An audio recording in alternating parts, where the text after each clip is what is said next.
A Dose of Health is here to bring you insights and information from health experts across our state, all in 15 minutes or less. I'm Kate Chericello-Tente, certified fitness professional and host of Healthy in the Garden State. This A Dose of Health mini-series is part of our mission to bring New Jersey residents as many of the health resources here in our state as we can. You can find these episodes and everything from Healthy in the Garden State at healthyinthegardenstate.com.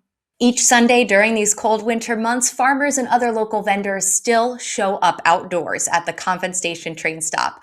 Andeana Gonzalez is the Grow It Green Winter Market Manager and Operations Coordinator at Grow It Green Morristown.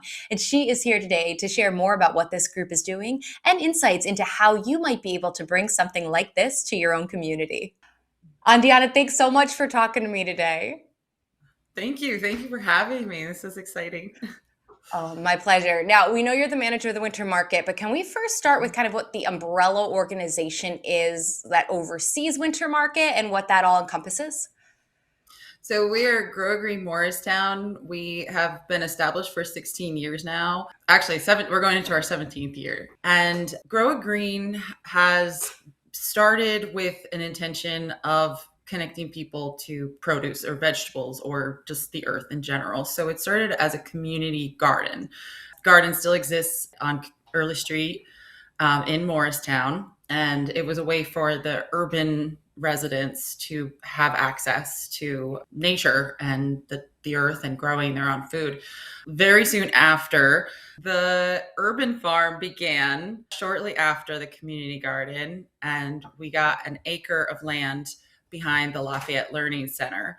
So we began our own farm, and it's basically a school to farm education place. So it's an outdoor classroom, basically. We are growing vegetables. We are selling vegetables and donating vegetables to local community centers and places where we can redistribute the food. But also we have many students that come to the garden, to the urban farm.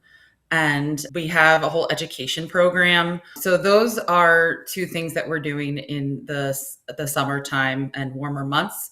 So when things kind of quiet down, we run our winter market, which begins in December and goes through until April. Now, how did that get started, the winter market aspect? Was it a community member who said we need this? Was it someone within the Grow It Green organization? How did that start and how long has it been going on? It was run by another nonprofit for many years, and we took it over 7 years ago.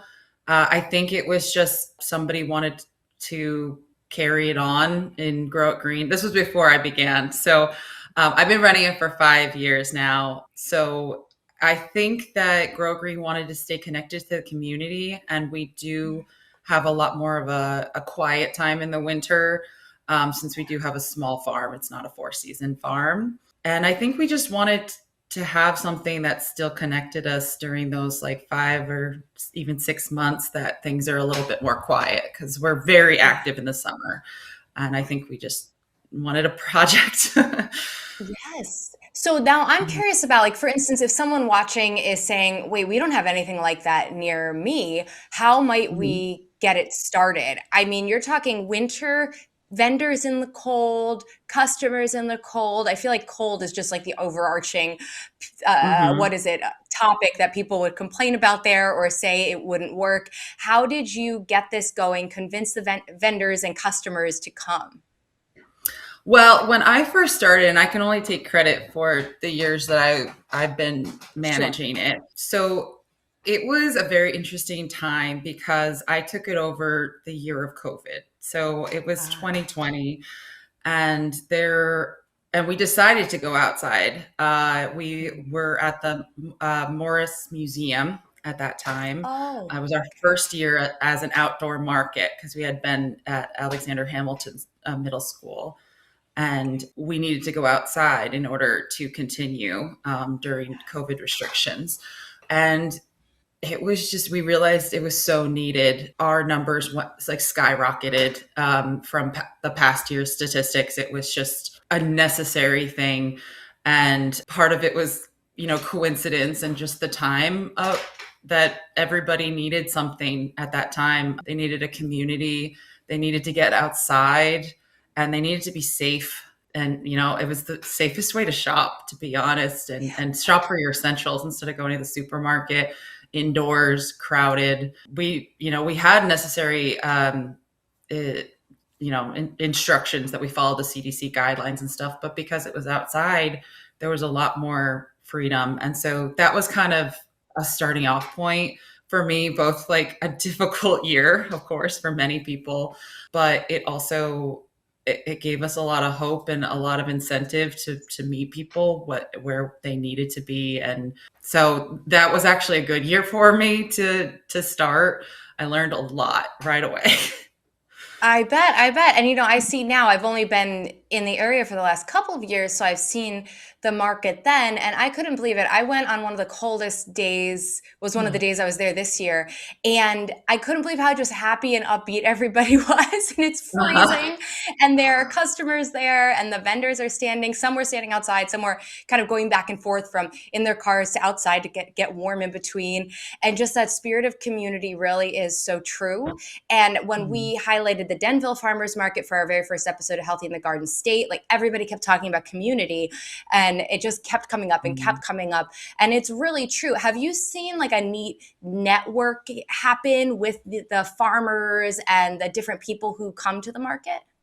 Oh yeah. I mean, the community is so important because you're getting food from like directly from those businesses. So they know the most about their food, and there's such a human element to it, because you could buy your food anywhere and it could be the same product, or if it's not the same product, but say there is the same product at a supermarket.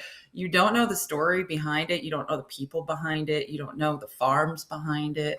Yeah. And this is just a really great way to see all the elements of somebody's craft, somebody's history, somebody's like personal touches.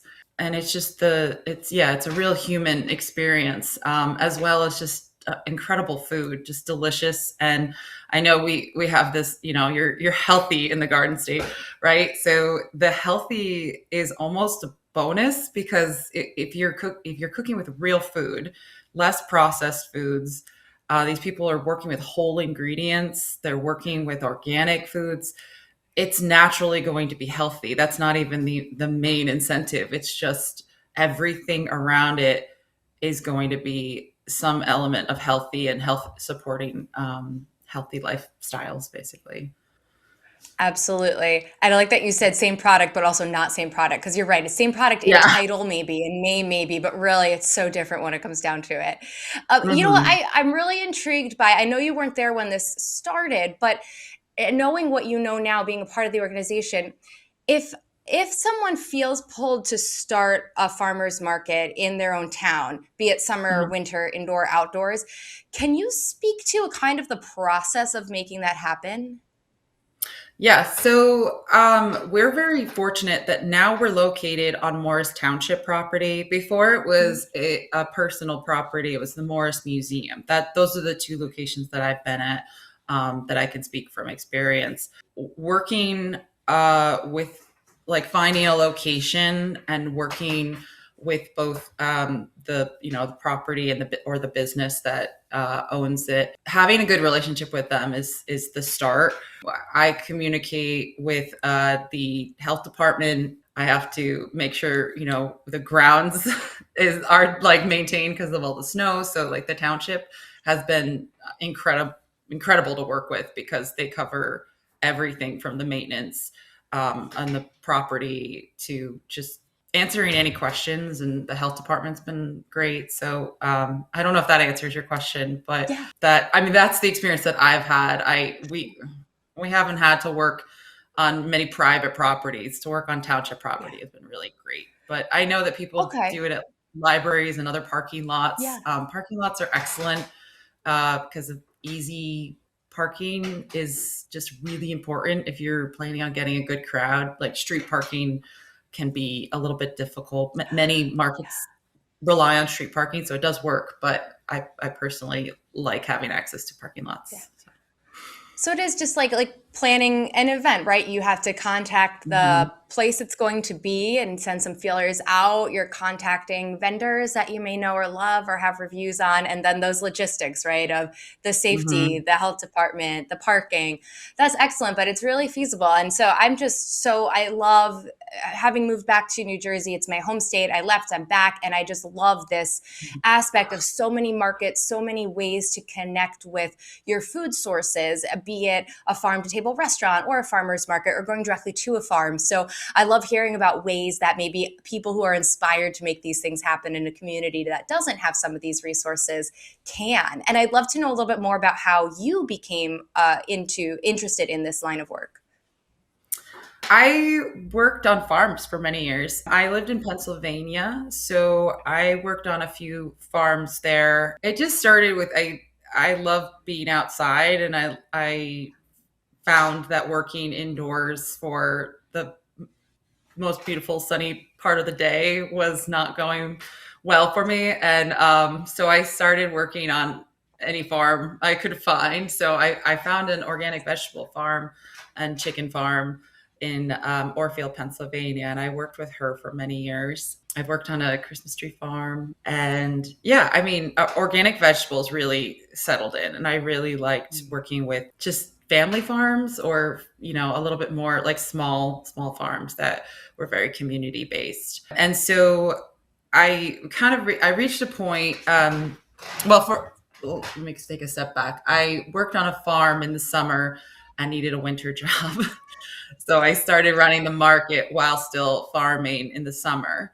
Um, and I realized that as I was getting older, the farming world is just so breakback, and it is a lot on your body.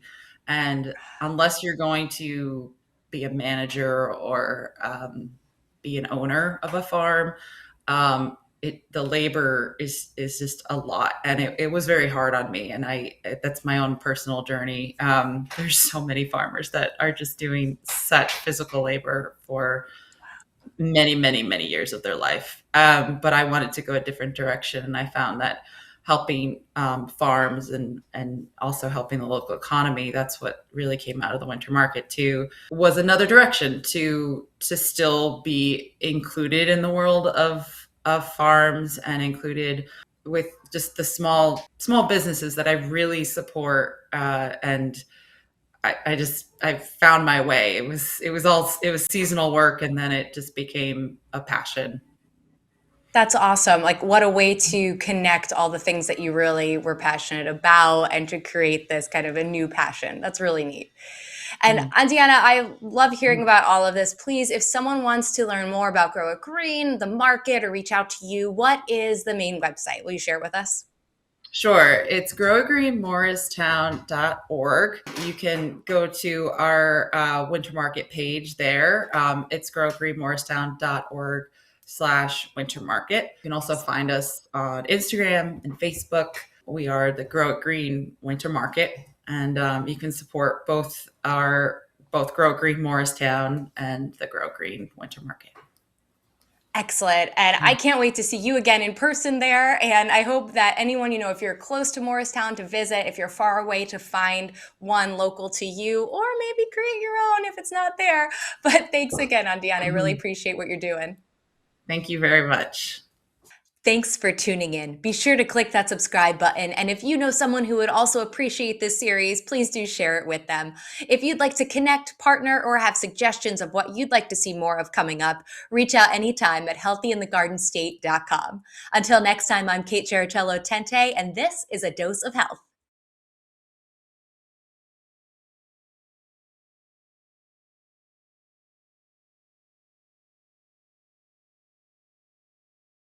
If you enjoyed these mini-sodes of A Dose of Health, check out Healthy in the Garden State, our full episodes highlighting the health and wellness happening here in New Jersey at healthyinthegardenstate.com.